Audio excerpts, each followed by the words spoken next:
Et bonjour à toutes et à tous, c'est Drapilante et bienvenue pour une présentation donc, de la tome 0 et de la tome 1 de Avenger vs X-Men. Donc, donc ça c'est le prologue, et ça c'est le numéro 1. En fait on les a eu en avant-première à Comic Zone, je sais pas si vous vous rappelez, vous avez parlé d'un concours de déguisement ou si on y allait déguiser en Vengeur ou en X-Men, et ben on avait les deux tomes, et ben voilà. C'est ça. Et ben du coup, donc je vais vous faire la présentation de ces deux tomes parce que ça va bientôt faire 2 semaines qu'on les a reçus. Donc j'ai eu le temps de les lire en 2 semaines. Je sais, j'ai mis 2 semaines pour lire trois trucs avec 40 pages, je sais. Mais c'est parce que j'ai lu beaucoup de trucs en même temps, donc voilà. Donc alors, Avenger vs X-Men, on va commencer par le prologue.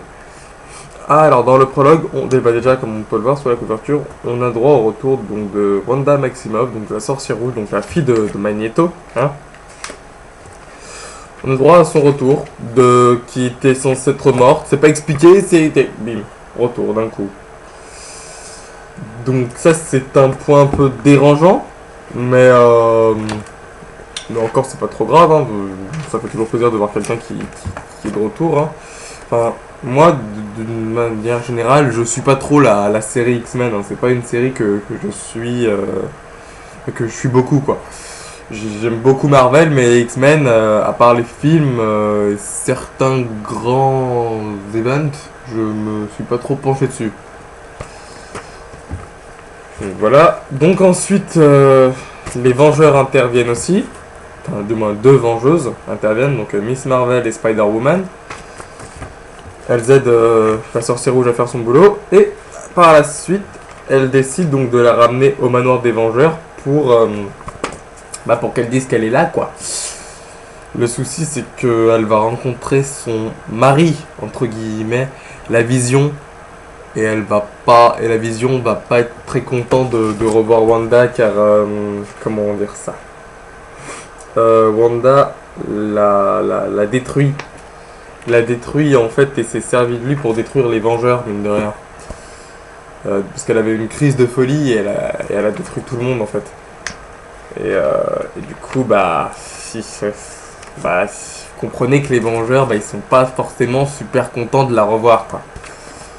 Donc ça, c'était pour le côté Vengeur. Ensuite, on passe du côté X-Men, où Cyclope parle avec Hope. Donc Hope, qui est un personnage important de l'univers des X-Men, car c'est le premier mutant qui est né après House of M, c'est-à-dire après que la sorcière rouge dans House of M a dit plus de mutants, donc elle a éliminé tous les mutants de l'humanité, il en restait plus que 200. Et bien Hope après est né après House of M, donc c'est quand même vachement important.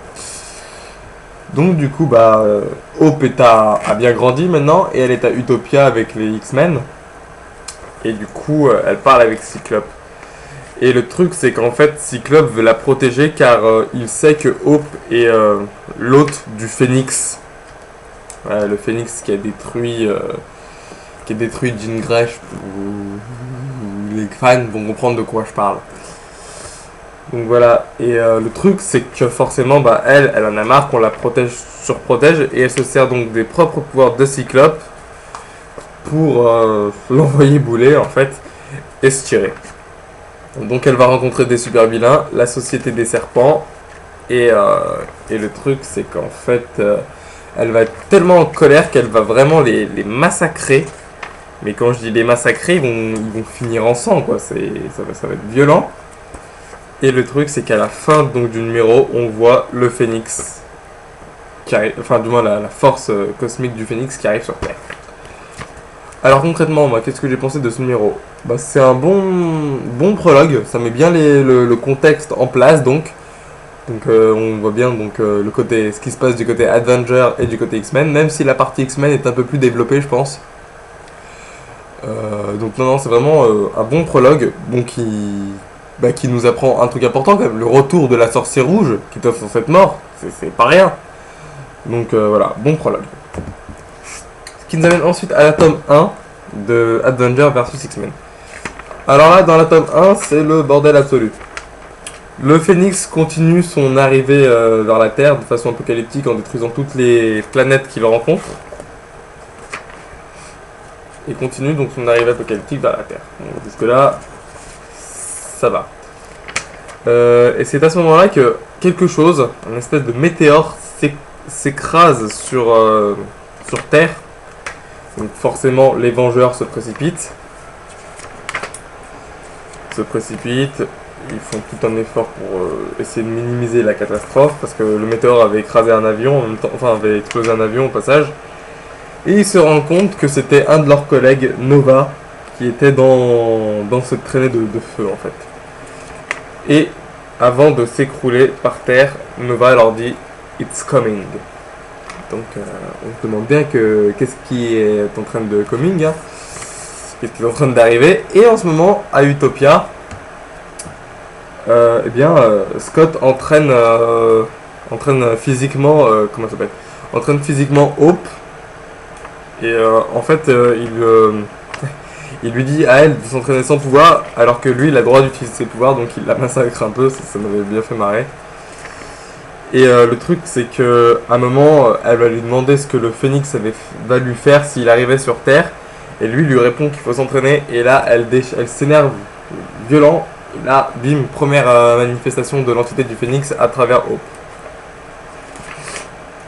Du coup, par la suite de ça, Tony Stark, donc Iron Man et Captain America, vont rencontrer le personnel de la Maison Blanche pour leur informer de l'arrivée du Phénix.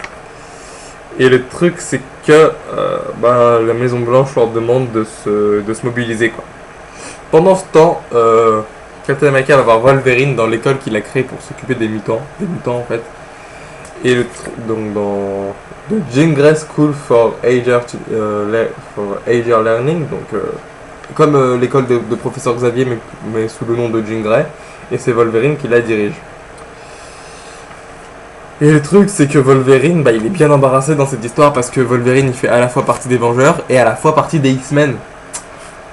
Et ça va être ça le truc, c'est que il pourra pas, il va devoir choisir un camp, quoi. Il va devoir choisir un camp. Donc au début, il va, je spoil pas, non, je spoil pas, moi ça va pas, non. Donc ensuite, on a une discussion entre les 4 plus grands mutants de Utopia, donc Cyclope, Emma Frost, Namor, Magneto et Colossus. Donc il parle du destin de Hope, tout ça, et il voit que Captain America a débarqué à Utopia. Donc on a le droit à une conversation entre Captain America et Cyclope à propos de Hope. Cyclope lui dit que... Enfin, du moins Captain America dit à Cyclope qu'ils doivent mettre Hope en sécurité et dans un endroit isolé, et Cyclope lui répond que c'est une mutante et c'est un problème mutant et les mutants se débrouilleront ensemble. Et à la fin, Cyclope envoie ses rayons optiques sur Captain America, ce qui déclenche la guerre Avengers vs X-Men. Là, Captain America dit son magnifique Avenger Assemble.